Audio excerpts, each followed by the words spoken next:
Welcome to Black Love Matters, where this serves as a therapy session for figuring out adulthood, loving each other, and find our inner Brock and Michelle, or Jay-Z and Beyonce, or how about we go with Wyclef Jean and Marie Claudette? Am I saying that right? Claudette? Yeah, I call with that. Yeah. So Wyclef married to fashion designer Maria in 1994. They have mentioned that they were dating for quite some time before tying the knot. The couple adopted a daughter in 2005, which they named Angela. The couple renewed their marriage vows just in August 2019. I wonder. 2009. I'm sorry, 9. Oh, okay. Near act like I'm spreading rumors. I just want to highlight that couple because I feel like that's a couple we ain't talk about in a minute. Wyclef is definitely of the culture. He is. Someone please go on 911. Oh, you think about that when I think with about a bullet in and a my gun. heart, and it hit me to my soul, feel my body. No, when I think of Wyclef, I think of him in the Erykah Badu song. I'm in love with you. I'm in love with you. I'm like, come on. That just, you put on some dim lights and get some brown juice to that, you'll be in your feelings. Whoever next to you, you in love with him. Oh, okay. You hear me? But I like Wyclef. You know, although he's full of shenanigans sometimes, but He is. because then he said didn't he try to run for president? Is it Haiti or Jamaica? Where he Haiti. He's Haitian or he's Jamaican? Haiti. He's Haitian. Yes. Yeah, I can tell. No, but I like Wyclef. I like his music. Why his music ain't made a comeback yet? I think he chilling. I don't know. Maybe You think he chilling? he might be chilling. I mean, not him putting on CD, but like I want to hear more Wyclef productions. Produce. I want him to get on that guitar and start strumming. You know, whenever he starts strumming that guitar, low key, Wyclef got a good love song in him all the time. A nice little soulful. I don't know. He's like this. No, I ain't gonna go there. Oh. You see where I was going, but then I brought it back because we were recording on Resurrection Sunday. Well, you know, them island folk always got a good love song. You think? Yeah. They be like, I want that woman. I love that woman. Let me sing. Let me profess my love to her. Usually the island folks got more of a jig to me, not a love song. That's why I think I like Wyclef. Like, I think if you think of the love songs, I think it's brown folks. That's blues, right? Blues and R&B, the one that'll beg for a woman, right? So when I think of begging men, I think of like Lenny Williams. Oh, that's a good one. Ain't nothing like a begging man on the record, ain't it? Okay, we are. Who is you? I'm Nero. And I'm Nyambi. And this is episode 123. It's 123, y'all. He has risen just like he said he would, and it is finished. Oh. Be sure to leave a 1, 2, 3, 4, 5-star rating and review on Apple Podcasts and on Stitcher. And follow us on all forms of social media at Black Love Matters. And that's Black with no K. What's going on? Oh, it's me. Yeah, what's going on? I'm acting like there's a whole bunch of people at the table, ain't it? It's just me and you, baby. I know. Well, I guess I start with Easter Sunday. Like I said, he is risen. Just like he said he would. And Jesus is alive, right? Jesus wept. Well, we're not doing prayers Oh. now, but thank you. Okay. Easter Sunday was really well. Like Didn't he wept? No. What? He wept. Jesus. Yeah, he cried for us. He cried. Yeah, of course. Okay. Get on that cross Go ahead with for your song. us and our sins, right? Come on. Niram, don't get. Niram wants me to get to preaching, and I'm not going to get to preaching on this episode. Is that what you want, Niram? No, baby. I just want you to do you. But at church, I did miss the singing, though. Like, I keep going back to this. This is my reoccurring thing I have with this church, y'all. Like, church service was really good, but, you know, it's certain Sundays I come in and I want to hear folks throw down, right? I want to hear some, because of Calvary, I want to hear some deliverance. I want to hear he was hung up for some hang-ups. For my hang-ups, I mean. Oh. I really don't know what they saying. Which was cute, right? Right, they put that in. But the thing is, you ever seen folks who can't sing, but they singing their heart out? Yeah. Yeah. It's like a children's choir. Yes, but for adults. Oh. Shady. It ain't shade, it's the truth. So that's one of them things I got to work through. And I finally figured out who the person who's off key.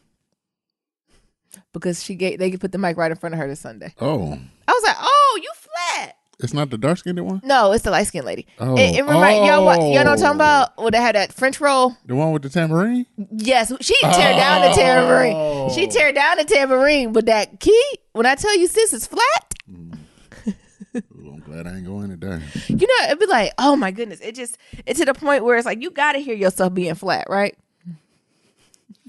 It's somebody. I knew it was somebody. Like it's flat because it's not the whole choir. When the whole choir sings, it's okay, right? Because usually it's bringing together voices. It kind of balances out, right? But it's always that one that you be like, what is that? What's that noise? Like it kind of hurt your ear. Yes. Like it not hurt your ear. Okay, I'm being dramatic, but it's flat. Yeah. It's like, everybody be up like, but she out here, everybody up here though. Everybody, not near him, the choir director. and she done, and singing loud. Damn. That's why I had moments where I had to just bust out in prayer in church. For her? For me. Oh. I said, Lord, redirect my focus, Lord. I don't know why the devil is trying to get me to focus on that. That's not what the reason for this season is. You put it on her heart to sing, so she's up there singing. Well, it got to the point where I like forced myself to stand and clap to get the hatefulness out my spirit. Oh. I said, not today. Satan, you what? Shake. The pastor said that again. Shake the devil off.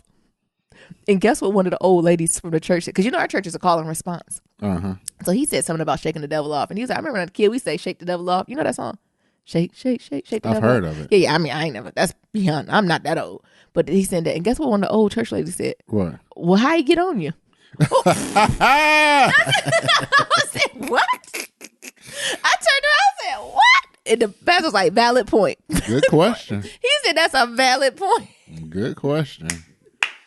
But I think they was just ready to go home. Because my pastor be like, all right, this is my last thing. I'm going to close you out. And my church be so poor. They be like, amen. Have you been there when they said that? Yes, because I was there too. Amen. He's like, I'm going to close out. Amen. Naomi looked at me crazy. He said, well, I'm going to go ahead and close this out. Woo!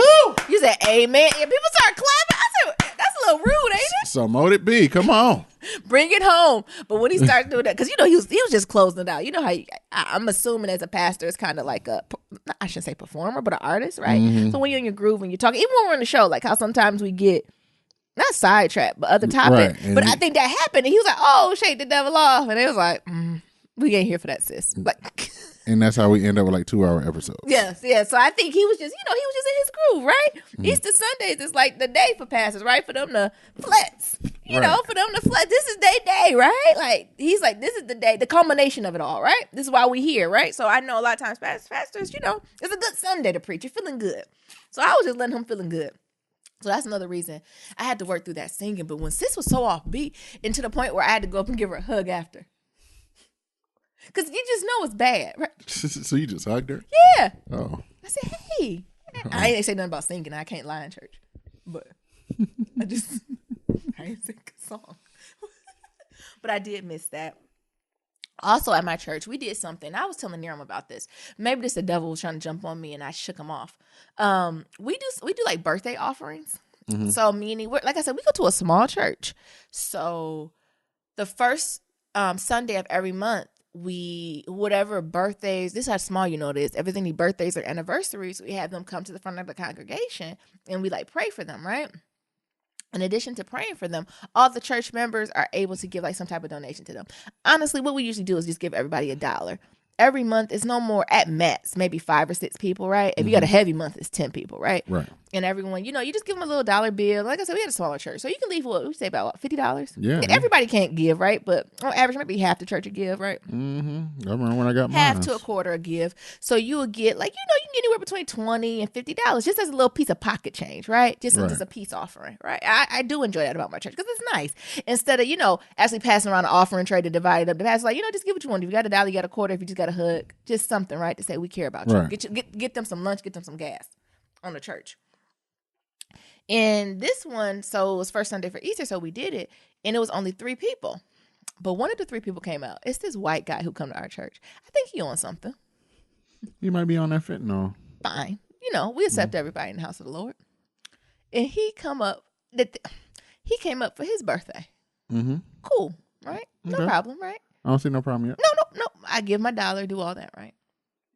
Before we sit down to go, after we do that, the birthday offerings, we go into the family of the week. So at our church, every week, there's a family who gets to stand up and kind of not get their testimony, but like just ask for prayer from the church. And the whole church prays for that. Like we focus like that time to pray for that family. Yeah. Before we can get to that, he took the birthday offering and just left the church. Yes. What? I'm getting the hell out of here. Yeah, I turned my head so quick.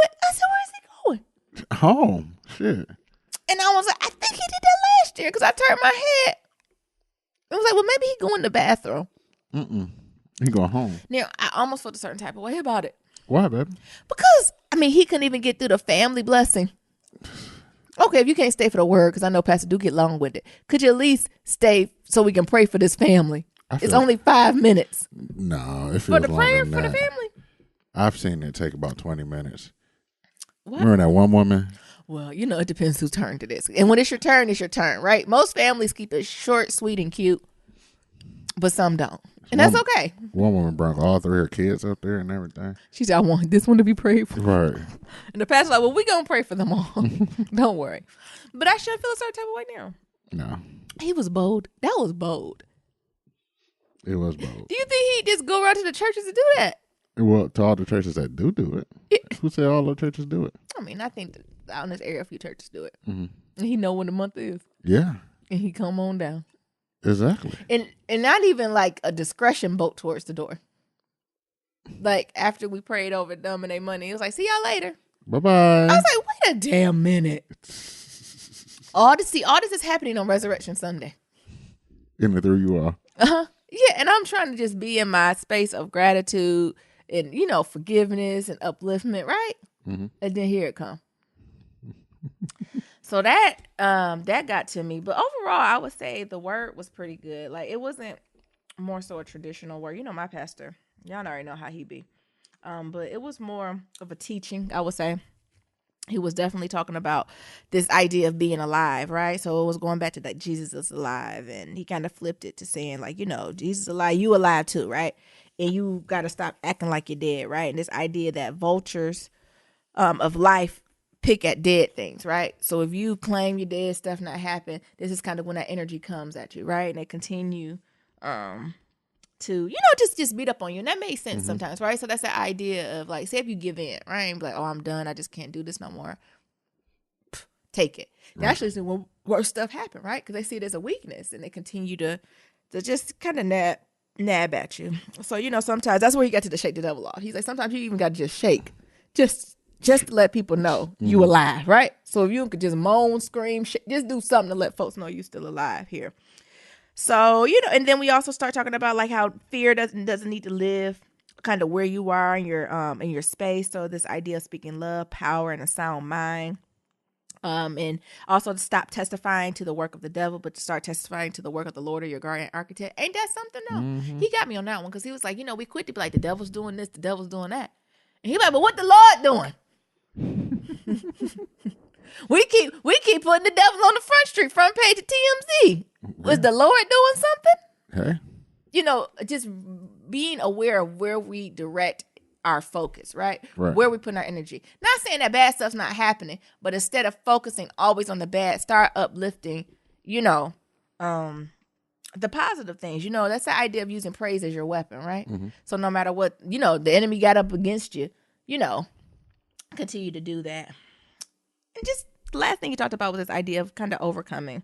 And to overcome, you kind of have to study the enemy to beat it. You got to know the enemy's resources and tools in the weapons that they use, right? So distraction, disbelief, depression, you know, being aware of that stuff, right?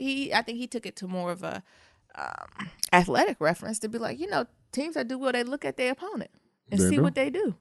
And once you know what they do, you block it, you counter it, you twist it, you flip, you got to do that. You watch that tape. Yeah, and basically that's what he was saying. He was like, the devil don't got no new stuff. The stuff he doing to people, this ain't new. This ain't earth-shattering things he's doing to people. Sickness, you know, death, loss of job, hurt, shame, defeat, distraction, greed, lust, all the same. Old as time. Yeah. And, you know, if you go in with that mind frame already, right, it's a lot easier. And then last one he's talking about, you know, I got to read a little bit more into this. You know, Pastor, he kind of old school. You know, I think it's in Ephesians. They talking about like putting on the whole armor of God, right? Pastor was like, but the armor of God don't cover, again, in my mind, your rear. And I was like, your ass? Like, I just want to cuss so bad in church. And so what he was saying a lot of times is if you covered in the armor of God, that ain't covering your back, right? It's your front, right? It's this idea of front because you're supposed to then face challenges. You're supposed to face the enemy, the devil. You can't run from it. Because when you run from it, you got your ass exposed. Okay. That's how, I mean, he ain't say ass, but that's how. It's one of them things where I ain't want him to translate. I ain't want to be like, sister, come translate what I just said.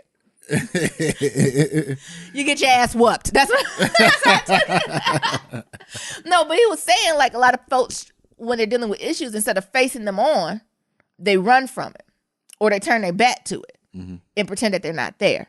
And you think by you turning your back and ignoring it, it's going away. But the enemy like it. They see it as an invitation. Oh, you want your ass whooped. Oh, you like it. Oh, you like it like this. Oh, continue to show me your ass. That's why I kept thinking, oh, so we showing our ass, right? Continue to show your ass to everybody, right? And the idea if you just simply turn around. And say, I ain't going to let this happen no more. Because you got the armor of who? On you. Green architect. Like, I get it, right? When he said it, but I was so immature in my mind. Like, because all you can think of is ass. And all the puns. You're showing your black ass. You're getting your ass whooped. Like, but I mean, it made sense. He's like, God didn't create you to run or have your back turned to something. You're supposed to face this full on. And he even told the story, about David and Goliath.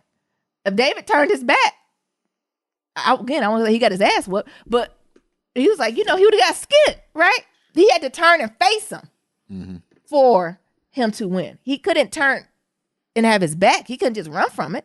He would have lost. Right. So this idea in life, what are you running from?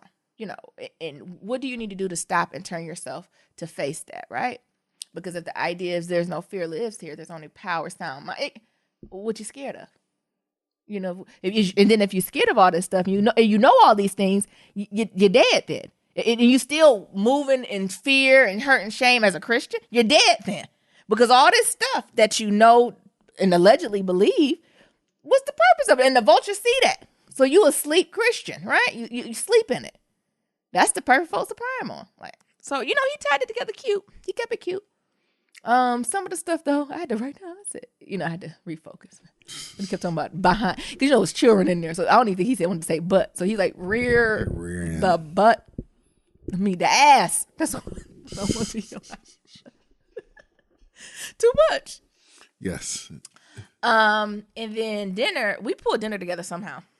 I told him to go pick me up some collard greens and some cornmeal. And he didn't do any of the above. I got distracted because you went with me. You ain't remind me.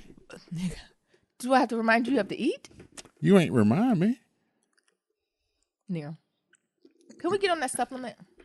So, Naomi ain't telling the whole damn story. I didn't even finish the story. Okay, but go ahead then. We end up pulling something together. I went in the freezer. Am I the only just old woman who just, when you cook greens, and always be a little left, instead of throwing them away, I put them in Ziploc bags. And I freeze them. Because I was like, oh, this is a single serving. But what I did, I went in the freezer and got all the single serving greens and made a pot of them. And I don't know what, and if I had a ham in the freezer, I just hodgepodge something together. It was actually good, though. It was good. It was like greens, ham, what else? Corn, like this pasta thing, like this seafood cheese. It was good. I threw down, y'all, because I didn't know what we was going to do at first. We was about to have some ramen. Because Neil was supposed to go get me stuff to make Easter dinner. And then I didn't realize so many things were closed on the East Coast. Actually, Whole Foods and Trader Joe's was open. Probably could have went to Trader Joe's. Yeah. Or expensive ass Whole Foods and paid. I might as well go out to dinner if I'm going home. It's just greens. They can't be that much. Whole Foods will charge you a solid $20 for some green. I'm sure. And I'll be looking at them, look. For some collard greens, I already don't hate like going to restaurants for them. Even that Cracker Barrel, they be like $5. I said for a 8-ounce serving of greens. I think I'm gonna try to grow greens this year. Where? Oh, in my bucket garden. Okay, I'm not a part of this. Okay, well you don't reap my fruits of my labor. You okay? What's he gonna make them? Of my collard greens, shit. But so Nero ain't get do what he's supposed to do. Oh, and we took out one of Nero Mama pies. Because we still have some. Is that the last one or we got one more? I think that's the last one. Shout out to y'all who got pies. Because I was going through some stuff and nothing. I was like, oh, it's like, who is these people on this address? I said, these are the people I sent pies to. So this is our last pie. That was a long time. Pie. We got this, in November? Yeah. This is almost 7 months. No, she got it to me for Christmas. Oh, it's Christmas. I think it was only a month apart. Yeah, either or. But so shout out to y'all who got the pies. Yeah. Y'all missed out who ate Y'all should have sent y'all email in. Yeah, because address in. We finishing up the last pie. All right, bot store. Y'all know I had to work this whole weekend. Closing. And it was packed. We made so much money, it was sickening. How much money? Saturday, I think we made almost $300,000. Damn. That's a lot. Yeah, that is. For a not like those are holiday numbers. Those are like a holiday. No, Christmas. Oh. Those are like week before Christmas numbers, not the Saturday before Easter. Y'all had any good deals? No. Oh. I mean, we had Canterbury eggs for. Oh, look, y'all gonna look up and see where I'm at. Look, you tried to trip me, Nero. Well, actually, all the boxes probably had them on sale. Canterbury eggs was on sale and some Reese's eggs. Oh. But you know what? People like you tried it. People gonna come in Saturday night we close. Y'all got some Easter baskets? Nigga, where? Y'all ain't got no. Y'all back store. Shit, y'all should always have Easter baskets. Sold out. It's like Forrest Gump seat taken. Shame on y'all. Oh, you know what I was thinking about? I was thinking about another analogy the pastor made. I could not get it out. I said he was on 10. He said some people are like Forrest Gump Christians. Where do you think he was going with that? I have no idea. He said you just be running for Jesus, but don't know where you running to. You know what the bus down church is like? You know how people like, I'm just running for Jesus? And everybody was like, what? And you know when they did interview Forrest, where you running? I don't know. And then they asked people behind him, why y'all chasing him? We don't know. No. He said, some of y'all in here doing it. Ooh. Come on, that's what he said. You dead. Shade. They did. Ooh. He said, you're Forrest Gump Christians. You're just running for Jesus. Where are you going? What is the goal? You running for Jesus to do what? I don't know. Just run. Because you're following Forrest. Oof. You missed a good one, Nero. You missed a good one. No, you ain't get home about 2:30. Yeah, it was a later service. Well, he almost forget communion. You know, he was feeling himself so good, he just sat down in his preacher chair. And your friend, the assistant pastor, I'd be like, communion. Pastor, communion. You know, they talking to old men talk. Communion. He said, oh, hold on, saints. Let's get the blood. Because he thought he was Let's done. get the blood in the body. He done mic dropped on us. Look, he thought he was done. Sister, go ahead and close us out. Close us out. He said, communion. I'm going to sit and on he tried down. to do discreet for him. Communion, pastor. What? You know, they okay here. What? Communion, nigga. Oh. Y'all come get some of these wine and crackers. Come on. Come on up to the front. Come on, I'm supposed to be talking about bot store. But it was packed. Like, it was so busy. Like, it was crazy busy. But it got through. I only had a couple crazy guests. One lady that I had to cuss out. I ain't cuss her out, but she just idea of like common sense. Because we were busy, so I jumped on really quick to take some folks, right? Help speed up the lines, right? Because it was just slamming. And then she was like, put that in that, do this and that. And I'm like, hey, bitch, this ain't, this ain't Burger King. Do you want to bag your shit? And again, it was like those 4 items, right? It was a load of shit. Or at least have a common courtesy and unload your basket in the order in which you want things in. Right. Now, don't get me wrong. I wasn't putting bleach and ham hocks together, right? But I'm sorry, a sealed bag of Reese's Pieces can't go with a T-shirt? Like, it can't? That's how she was, right? Oh. And she was like, and I was like, any other special requests? No. And then I was going to put something, maybe it was like Windex I was going to put in something. It was like with the toy or something. She's like, well, don't do that. I was like, what? Actually, do you have any special requests? She's like, well, it's just common sense. I was like, sense ain't always so common out here in New England. And then she got quiet. And then I was like, I'm like, oh, let me get off. I was like, let me turn off this light. I'm supposed to be managing. I can't even take this, right? Then as soon as I did it, and we about to ring her out, and the daughter was like, oh, I was da-da-da-da. I was like, see, sense not told common. You did that earlier, weren't you? And she looked at me like, did I call her daughter stupid? Yeah, you called her stupid. What? He called her ass stupid as hell. Because you gonna try to come at me because you don't want your Windex nuts too. I don't need these expensive ass plastic toys that you're buying, right? Another thing is, another lady came in and asked for an apology. And I was like, oh, did we not honor something? She said, you honored it, but you said you did it as a courtesy. I was like, I'm sorry. So did you get what you wanted? She's like, yeah. She said, but you said it was a courtesy. I said, do you know the definition of courtesy? What's wrong with people? Yes. I said, so I'm unsure. And that's what I said, I'm not sure what the apology you want for it, but it seems like your feelings are hurt. So I'm sorry your feelings are hurt, and I hope this made your day better. Mm-hmm. And I walked away. I'm sure she called corporate. What was that about? I don't know what the hell. And I do say courtesy as a manager because the thing is, I have the right to change my fucking mind. So if you come up in here tomorrow or the day after, I can refuse it. Because what? It was a courtesy, huh? I have the right to change my mind. That's why. Now, it seems like I made the wrong decision. I should have just said no. What's wrong with? No courtesy for you. I just say that so we come in and be like, oh. And the thing is, I'm the only brown girl, so I don't have time for you to be like, oh, the brown girl. It's easy to point me out. The black bitch with the afro. Yeah, and so that's what I say to people, too. I'm like, I always be explicit with a courtesy because it might not happen. Because if you come in here and say the brown girl said this, this, and that, it's very clear on who the brown girl is. Right. And they be like, oh, it's you.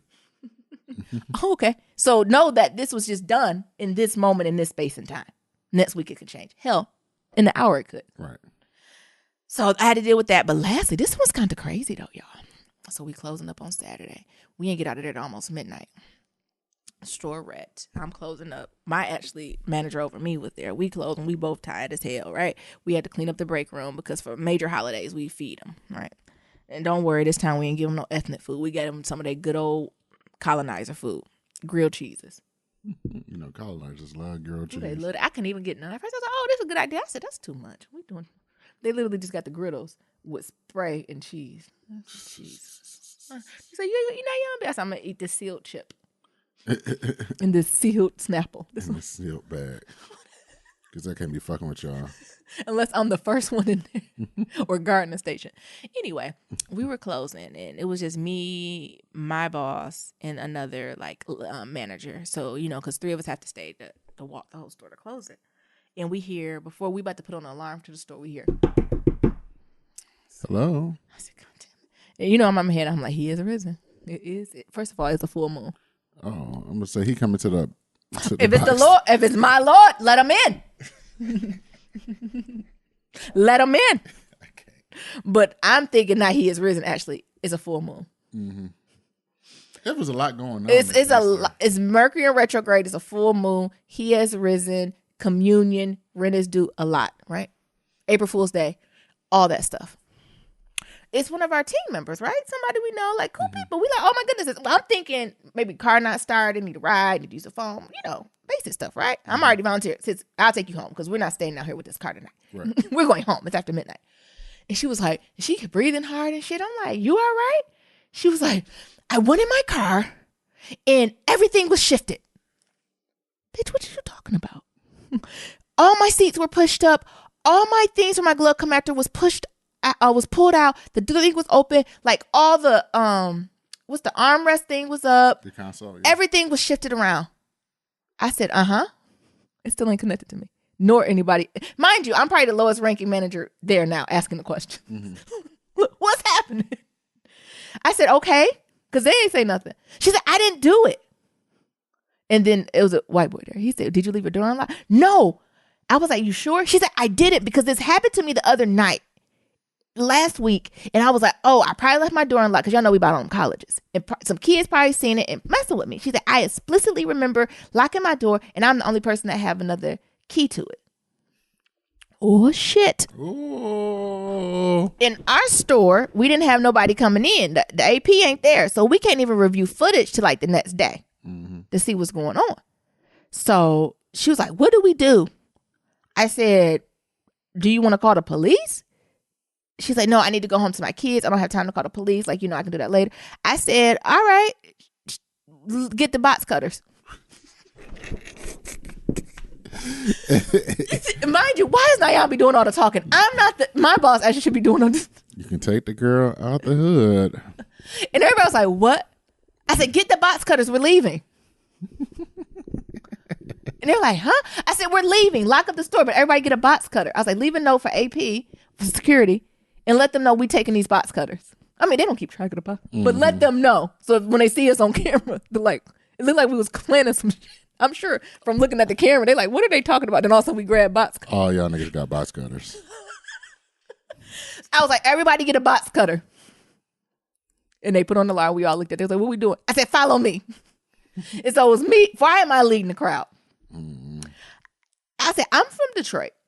I don't have time for the bullshit. If somebody is out here, we about to chop their ass up. We're not playing. It's 4 of us to 1 of them. We doing this. Right. So we go to sis' car and she gonna get in. I said, hey sis, don't get in. I said, go check the trunk.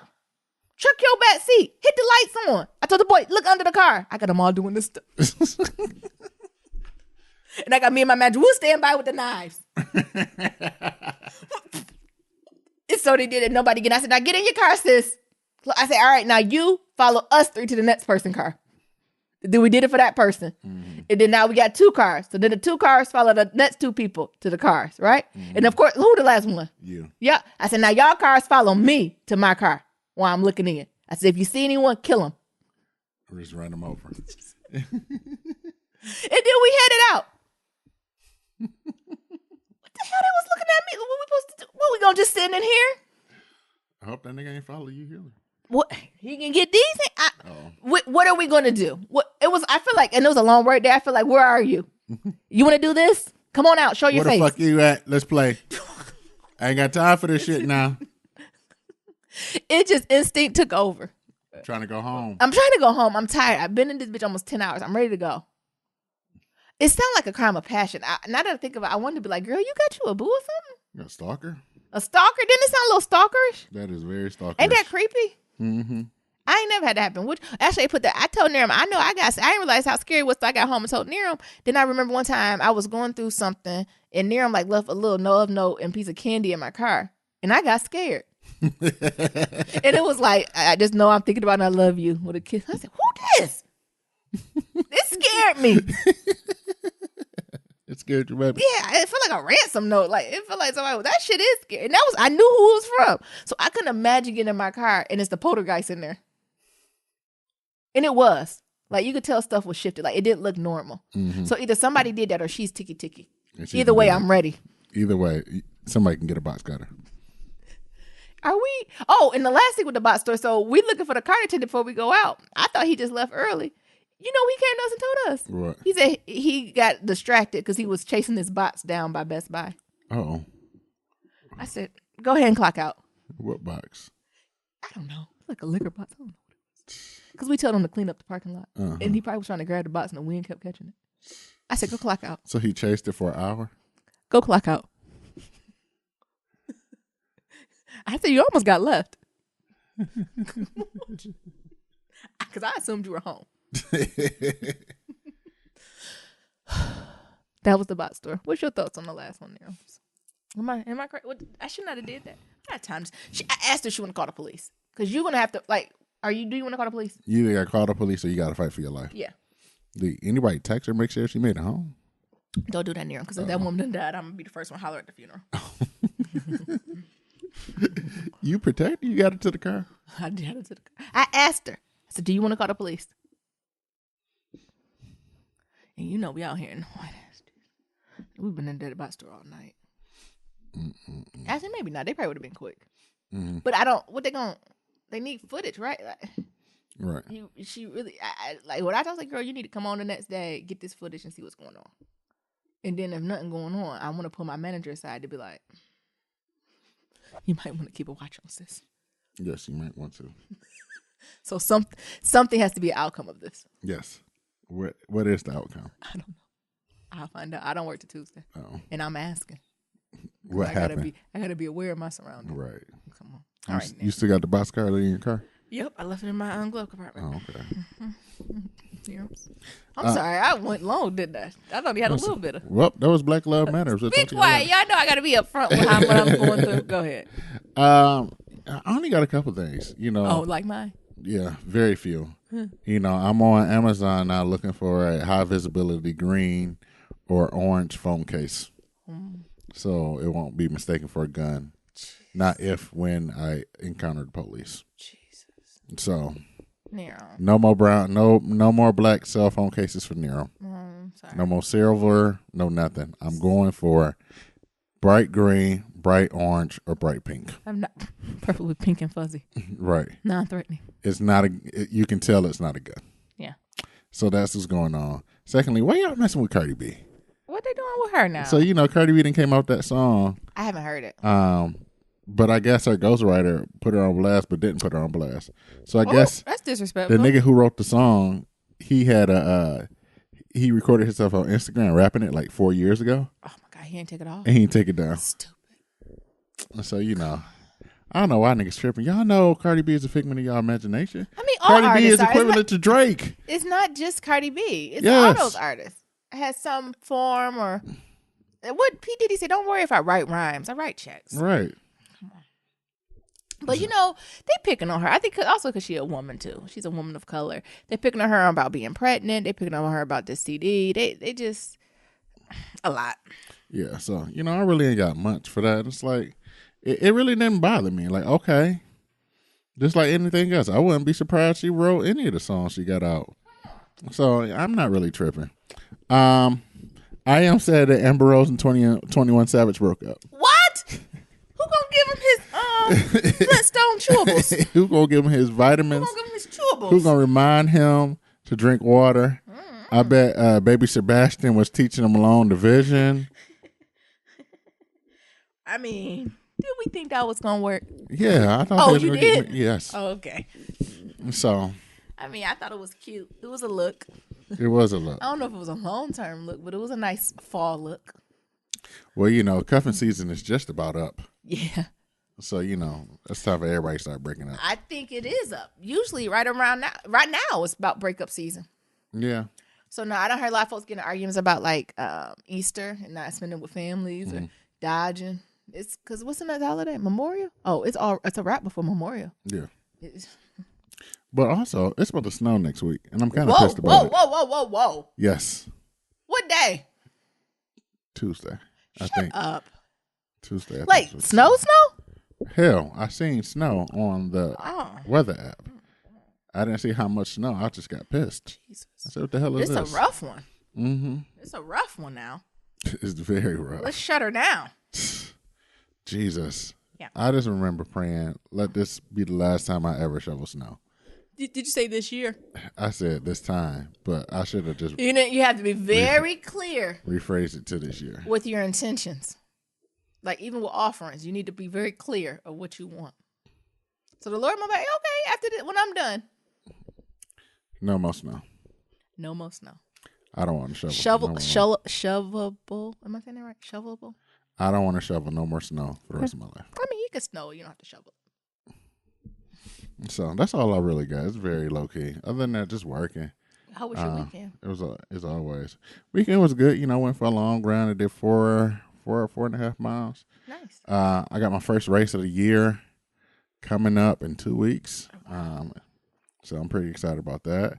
I got some friends coming up for the Boston Marathon. We're gonna go spectate. We're gonna cheer some people on. Oh, so that's gonna be Ooh, fun. I'm glad they're coming up. Why are you glad? Because that means I don't have to go. You lucky, because I was gonna drag your ass out. Marathons are heavy. Marathons are like children. You only really like the ones yours. You don't like other people's. Oh, too much? Oh, that's just me. You only like yours. Yeah. So that's gonna be pretty fun. Because it's gonna be a group of us, and I think we got a group of people. Yeah, it's a lot more funner than you going with my 70-year-old mama. What? We had fun. Did we tell the story when it was a Detroit Marathon and we went and got some food at a little store, they ain't called bodegas in Detroit, but it's equivalent basically a bodega. We went and got a little breakfast sandwich, and that man tried to sell us food stamps. Mm-hmm. Did we tell that story? No. We'll save it for after the marathon. Okay. We'll put a pin. We was at the Detroit Marathon and somebody tried to sell us food stamps. Did y'all get some? No comment. Oh. It's against the law to sell food stamps. Oh. We got some pillow talk. Yes. DMX back in jail. God damn it. What? See, I need DMX to go in somebody's ministry. And to sit firmly there, right? Because I think that's where he needs to be. Mm-hmm. DMX is headed back to prison for 12 months for tax evasion. Again? And in a way, it's good news. That's what the article says. So DMX addressed the judge directly in the NYC courtroom and took responsibility for his actions. He said that he was too old to be doing the things he was doing and admitted that he hasn't been thinking straight. The judge gave him 1 year behind bars to be followed by 3 years of supervised release. Of course, TMZ reported the federal prosecutor was pushing for the max sentence, which was 5 years, to send a message to the rapper, especially after he failed a drug test while he was out on bond. and he got sent back to jail. During sentencing, DMX attorney played the rapper's music video for Slippin' to show how tough DMX life has been. Oh. DMX entered a guilty plea to 1 count of tax evasion this past November as part of a deal his attorney struck with the U.S. Attorney's Office. Before the deal, he was facing 14 counts and 44 years in jail. Whew.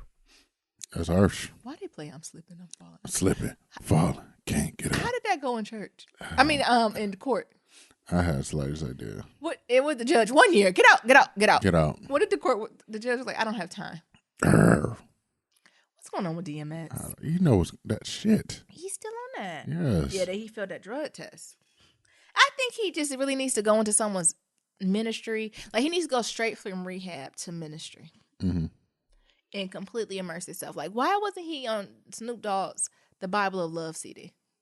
Oh, have you listened to the Bible of Love CD? Just a couple songs. Oh. It's all right. I haven't had time. I didn't think Easter Sunday was the right Sunday to start. Oh. I'll probably do it Monday when I get up. That'll be my Monday listening. Got some errands to run to see how it goes. But I want DMX to do right so bad. Me too. How many times he been in jail? A lot. For all types of stuff. Mm-hmm. What you think? And then this prosecutor was trying. He said put him in jail for 5 years. I'm glad the judge ain't do that because I don't think he's a threat to society, right? Mm-hmm. More a threat to himself. But what is it? I think we all got family members like that. That should be like that. Just what movie or show was that? Can't Get Right. Yeah. Was that Life? Was that somebody's name? Can't Get Right? Yes. Oh, that was Life. Yeah, it was Life. With Eddie Murphy and Ryan Lawrence. Can't get right. Mm-hmm. Just can't get right. They just destructive. Yeah. What do you mean destructive? They just have a destructive personality. Mm. And I think, and not using that as not cultivating that destructive. Because I think destructors are important in society. And I think, they just use that for, like, if you don't have the right cultivation for it, it becomes other shit. That's true to bring up, though. We have to have people who build and we have to have people who destroy things. And when you destroy things, you don't have a control over that. It can go real left. Right? Mm-hmm. I wonder, do you think a lot of folks who are addicted to things have destructive personalities? It's interesting. I don't know. I'm going to have to look into that, like personality types. Mm-hmm. There are, that's Strengths Quest that talks about developer, destructor, stuff like that. Right. And how that influences things, right? Mm-hmm. All right, next, what's going on with Fabulous? This is domestic violence, y'all. Near. Well, I'm sure y'all know. It was caught by TMZ. TMZ is who is on that man's squad? Who, Harvey? Harvey got? Everybody. Who he done pinned a deal with? Because he does not miss an exclusive. Not only does he not miss an exclusive, it's been a while since they had to come back and be like, oh, we got it wrong. It's been a while since they be like, oops, we messed that one up. Right. Years, actually. That they have to retract anything. Yeah. And I ain't seen it. So it was caught on video. Fabulous and his baby mother, I think her name was Emily. Mm-hmm. The only reason I know because she was on Love and Hip Hop. They looked like they were outside and looked like I didn't see his kids and maybe his kids were around. And like Emily's father, so I was gonna say his father-in-law, but her father, and it looks like they were all arguing. And allegedly they said Fabulous had like a knife or something in his hand and was threatening to fuck Emily daddy up and fuck her up and everybody around it. And he was just going in. And I guess they called the police on him and they arrested him for domestic violence. Nero, your thoughts? We don't know the whole story. You don't think we know the whole story? No. Now, what I'm going to say is I already done perused. So I didn't even want to bring this story up. Actually, I done perused social media, and it looks like y'all niggas is very divided already. So there's a lot of folks that's like, I'm not even talking about this. I'm out of this. And then there's some people that's like, no, it's the treatment of black. Is Emily black? Oh, okay. It's the treatment of brown women in America and domestic violence and people standing by fuckboy shit, blah, blah, blah. The thing is this. Like, it's a lot going on. We only seen like 15 seconds, literally. Yeah, a 15-second clip of the whole thing. All you see is him yelling with a so-called knife and security holding him back. Yeah. You don't. I don't know what else happened. Like, Yeah. you know what I'm saying? There's 3 parts of the story. It's part, they part, and the truth, And right? the truth. So I'm going to wait till further developments come out for me to make a opinion and jump to conclusions. Yeah. But, Yeah, go ahead. But when it's all said and done, you know, if anybody put hands on each other, You're wrong. you know, domestic violence is domestic violence, and you're wrong for that. Yeah. But how it got there, That's who's right. wrong. And did he even put hands on anybody? Right. Right. So we're talking about domestic violence. Like, you can't cuss out your family. You can't cuss out your father-in-law. It's just hard for me not to throw rocks in glass houses. Like, to throw a rock in glass house. Because I just think back to not my personal experience, but I don't know if it's too far off for folks to cuss other family members out. Now, was there lines crossed? If there's weapons involved, yes. If it's kids around, yes. But I feel like it is something more to this story. Yeah, I feel like it has to be. And we're not getting it all. Again, it ain't right. Like, he shouldn't be talking that crazy like that in front of kids, nor having weapons in his hands, right? But then it got me to thinking about the elevator. With Jay-Z, Beyonce, and Solange. Now, don't get me wrong, Solange allegedly didn't have a weapon. We don't know what she had. I know Solange, like I know she probably. Solange is whipping up on that ass. She's from Houston, she probably carrying something heavy, But she put hands on him. Yeah. And that's a form of domestic violence too, right? I mean, the difference was, Blue Ivan and children weren't in there either, and she had no gun. But again, if we're talking about the idea of putting hands on each other, it's similar. Solange is quick too. She got it. She's like a little rabbit. She took off. Meanwhile, I'm Beyonce in the corner. Right. Y'all better hurry up for this elevator ding. Okay, I don't have time for this. Gotta go home to my children. So I don't know, but it was also heartbreaking to see this happen, right? I think domestic violence is just negative across the board and sad whenever we see it in the community. And I'm sure he feels the same way, and I'm sure Emily and her father feel the same way, because the privilege that we have is that we get to go through some of this stuff privately, right? So if this ever happened, this is something that didn't have to be on the front page of everybody's social media feed. This is something you could talk out as a family the next day and move on from it. But now this is on the internet, right? Right. So when his kids get older, it's always going to be there. It's always going to be there forever. Yeah. So, I think the implications are it's a little heavier. And even like the situation I'm going through, like media is, and I hate to be like Donald Trump, media can be fake ass news. Like, not everything that's written or said or put a picture up is real. Too. So I think that's huge.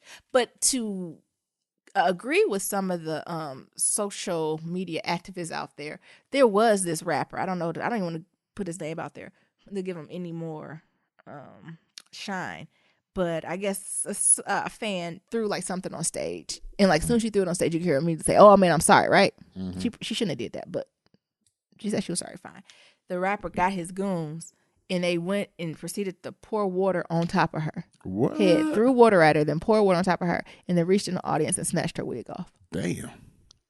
When he easily could have just been like, "Get security, her ass the fuck out of here." Can you escort her out? Damn. Ain't that crazy? Niggas is ruthless these days. Ruthless, reckless, all the above. Sheesh. So like, I get that a little bit because it goes back to the treatment of, women, women of color, and how even when you do something wrong, the consequences don't match the action. Right. Right? Okay, so she did something on stage. No one was hurt. It didn't hit anyone. It was empty. So maybe ma'am can't enjoy the rest of the show. But did she need to deserve to have water, or allegedly water, whatever the substance thrown on her and her wig snatched? Like, where, if that's tied down the right way. Shit, you ripping up some ages. Yeah, you could have really hurt her. Mm-hmm. Is that necessary? Jesus. Ripped out all them edges. Yeah. Lucky it was just something she probably just threw on a little club with, but still. Was that necessary? No. No, it wasn't. So this idea of just domestic violence and the treatment of Black women and the actions that put up against us, there's just a lot going on. It wasn't a good look for us. Like, when I seen the Fabulous stuff, though, it didn't feel good. No, it didn't. Especially with his demeanor. You expect he just like fairly low key type guy. Like, hey man, chill. Yeah, it didn't. You could tell something was wrong. Yeah, something was but it wasn't a win for the culture. Nope. You got anything else about that, Nero? No, it was definitely not a win for the culture. No, it was not a win. Like, it was not something I was saying. It ain't no winner in this. The way he acted, whatever prompted him to act that way, like, everybody lost all around in this situation. I know you got one more article, but did you see or hear about Craig Mack might have been in a sex cult? What? I was reading something on What? the Daily News and the Daily Mail. A consensual sex cult? I don't know. The If it title was Inside the Sex Cult where rapper Craig Mack died, run by porn-obsessed pedophile who molested mother and daughter, and is known as Satan in flesh. Oh my God! What? Maybe it's just clickbait, but it was from. Hopefully, it's clickbait. It was from the Daily Mail and DailyNews.com. Oh my goodness! You hear me? Was it consensual sex? I don't know. I just wanted to bring that question up and know if anybody else heard about that. I've not heard of that. I'm hoping it was a consensual sex cult. What do we define as a sex cult? Like, did they just having sex together? I don't know. Well, you want to hear the bullet points? No. Okay. I'm scared to. All right. We're not going to talk about What was that place? Sanctum? We talking about like Sanctum? No. I don't think Sanctum is a sex cult. Oh. Sanctum, you can go home afterwards. Oh, so you saying the cult? You here? You can't go nowhere. So no, they inferring other shit. Right. They're trying to say the sex cult got them. Look, sex cult mean you can't leave, and you always everything is in the name of the Lord. Sanctum, they doing it for pleasure. Yes. And ain't no name of nobody. No, that's up the Lord wants you to have Look, pleasure. the name of the nut, busing one. I ain't heard that, but I'm learning. The older I get, I can't put nothing past nobody. Right.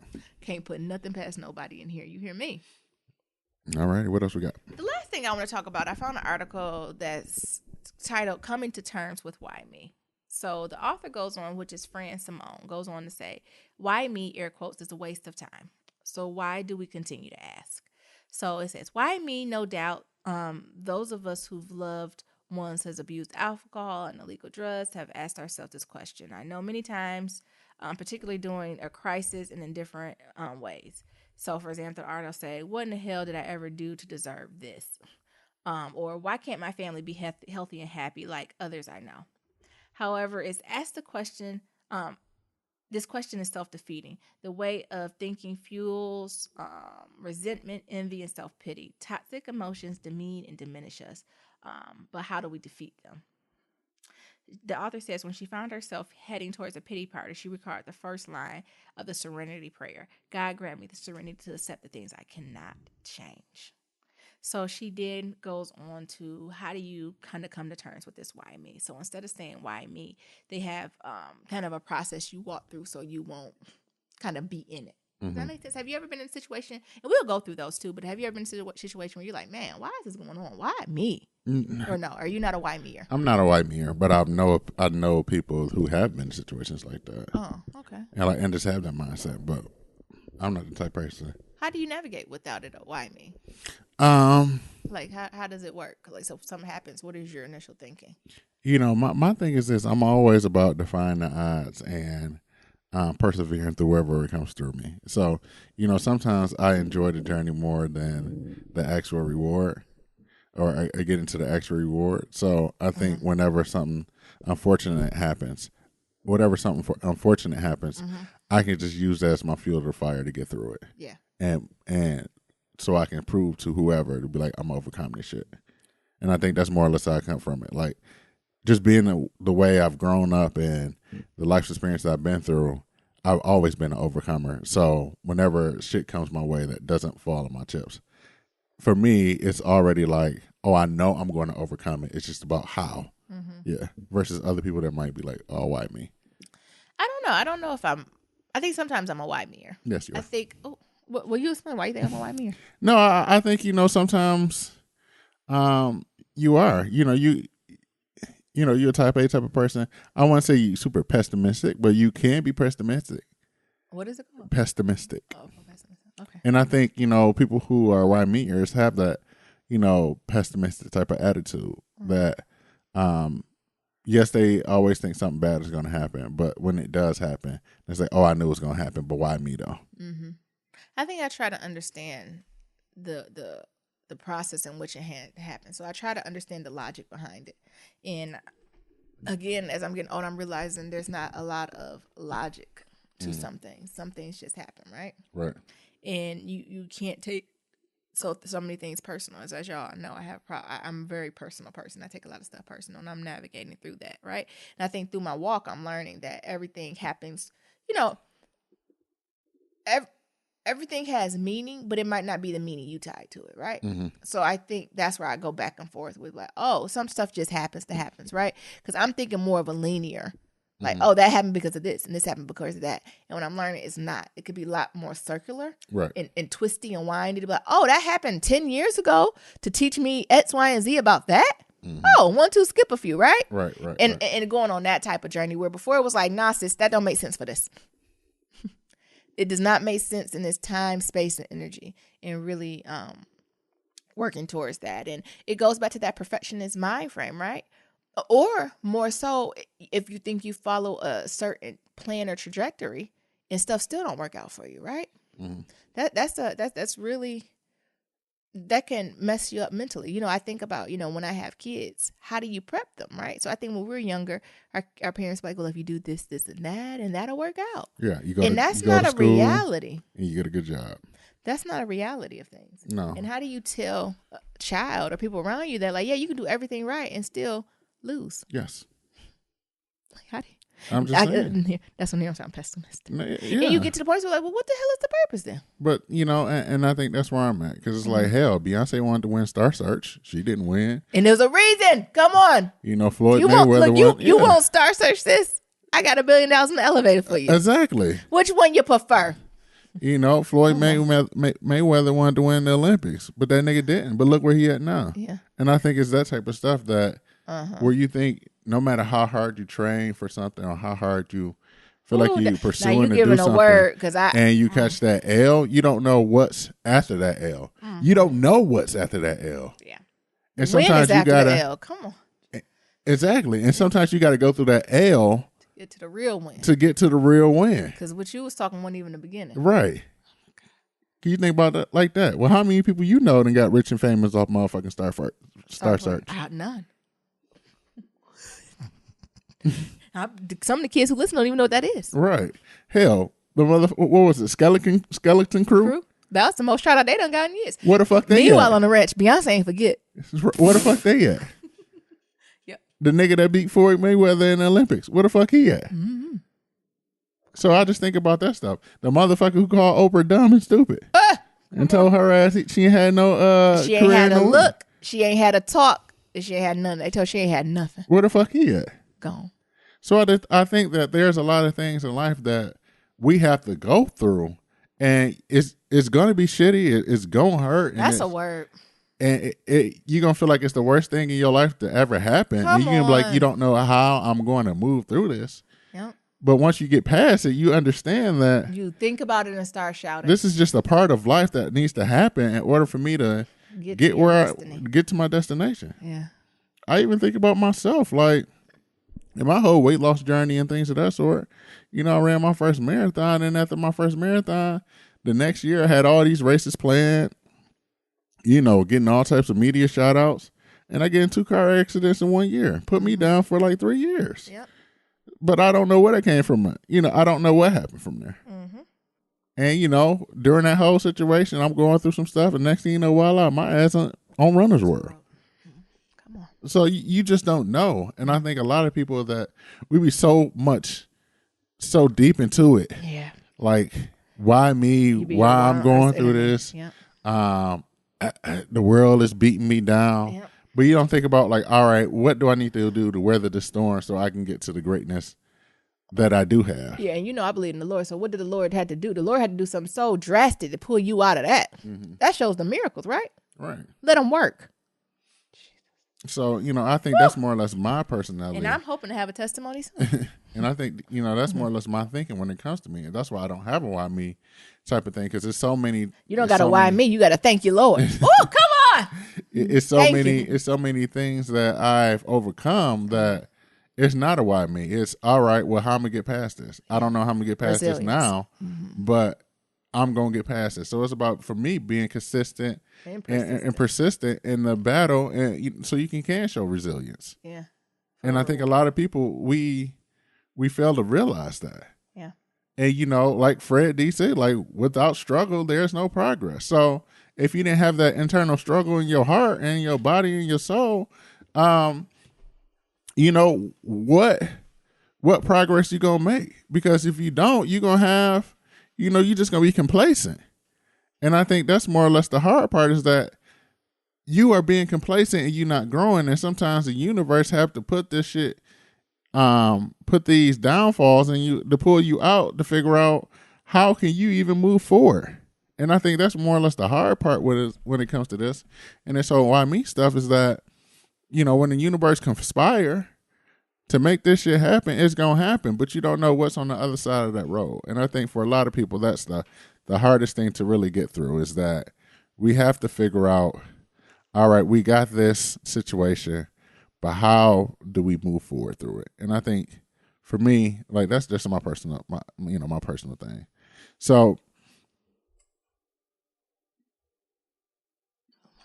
that's my rant, and I didn't went all through it. But what do the articles say? No, I appreciate that. Like, that's why I love the insight about you and the way you think. Like, that's what's up. So the article kind of gave three different ideas on how to kind of navigate through it. So if you're a why me type of person, they gave you three things to focus on. So the first one is acceptance. It's this idea that you can't change. The author's talking about her son, right? So she said, I cannot change my son, but I can change the way that I interact with him.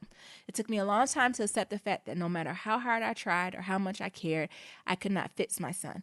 Years ago, when my first son came out of treatment, I was constantly interrogating him. Did you go to NA meeting this week? Have you considered getting yourself a sponsor? Did you make an appointment with the counselor? Do you plan to participate? And so on and so on. Most often, he was non-committal and would brush me off with a response like, I was busy this week, but plan on doing it soon. What she did because of this process is she began to embrace the wisdoms of the 3 C's. I didn't cause it, I can't control it, and I can't cure it. Is that a word? She said, I didn't cause it, I can't control it, and I can't cure it. She said she worked hard to get out of her own way. Not during the frequent long-distance telephone conversation. I didn't ask questions or offer unsolicited advice. We talked about the weather, his beloved dog, sports, shows on Netflix, dental records, anything else. Almost always we ended with, I love you. Over the years, I came to appreciate my son with his strengths and weaknesses like everyone else. Acceptance, Neil? You got to have it. And I think that's one of the things is that you, like for me, when it comes to that, it's just accepting the issue. Like, all right, this has happened. All right, this has happened. What can I do to move on from it?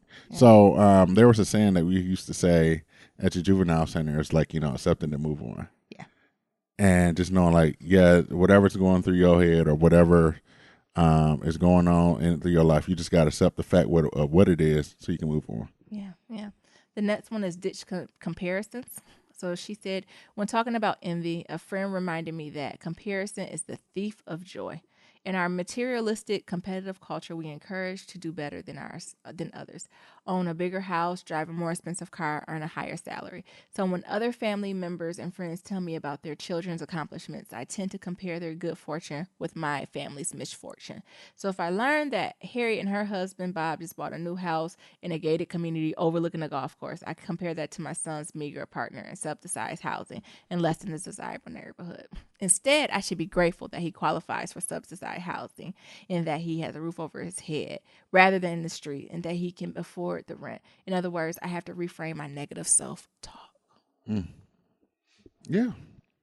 I think that's one of the things that you have to do is like comparison. That's just completely comparison different. Is the thief of joy, though. I think any that case, is. Right? Because it's always somebody doing better. It's always doing somebody's worse. Like it's a constant. It's always going to be somebody prettier than you, faster than you, smarter, all above, everything. So the only thing you can do is do you really. Yeah, do you and be happy with it. And then lastly, think big. Another friend pointed out to her that why me, air quotes, is an example of thinking small. If we think about events in our lives, many occur at random. Recently, several members of my faith community have died, and one had a stroke, one had dementia, and another had cancer.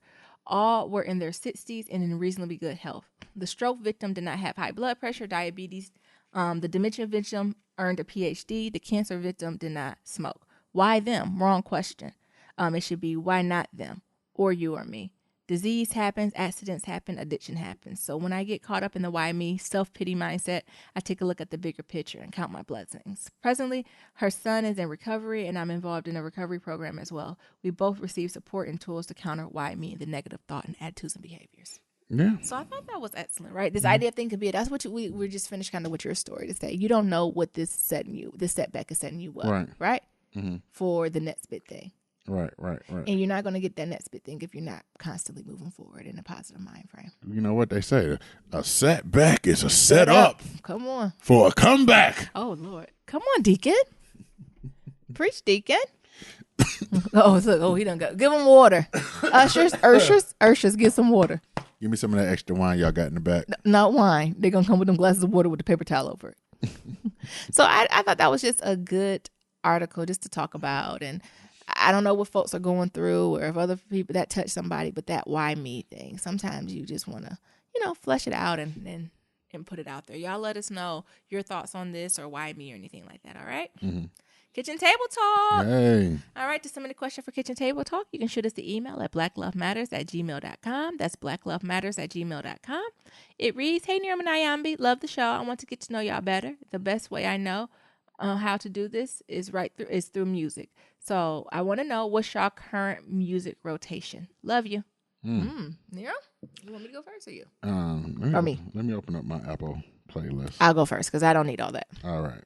Because I know your story we're going to be some gospel or something. I do. I constantly got some type of gospel on rotation, but I don't have a CD in particular I'm listening to. Low-key, high-key, I've been listening to Kurt Franklin and the Family Pandora, and it's been hitting it right. I just hit play and I'm like, come on, going up yonder. Like it's a perfect mix of the old school and new school gospel. So that's what I kind of, as my gospel mix, what I've been listening to. But as far as music, I actually been listening to old music. I was listening to that Vivian Green. Vivian. I think that was her second CD, not the Emotional Roller Coaster CD, the CD after that. I think it came out in like 2007, 2005 or something like that. And it's lit. She got the song on there called Beautifully Young.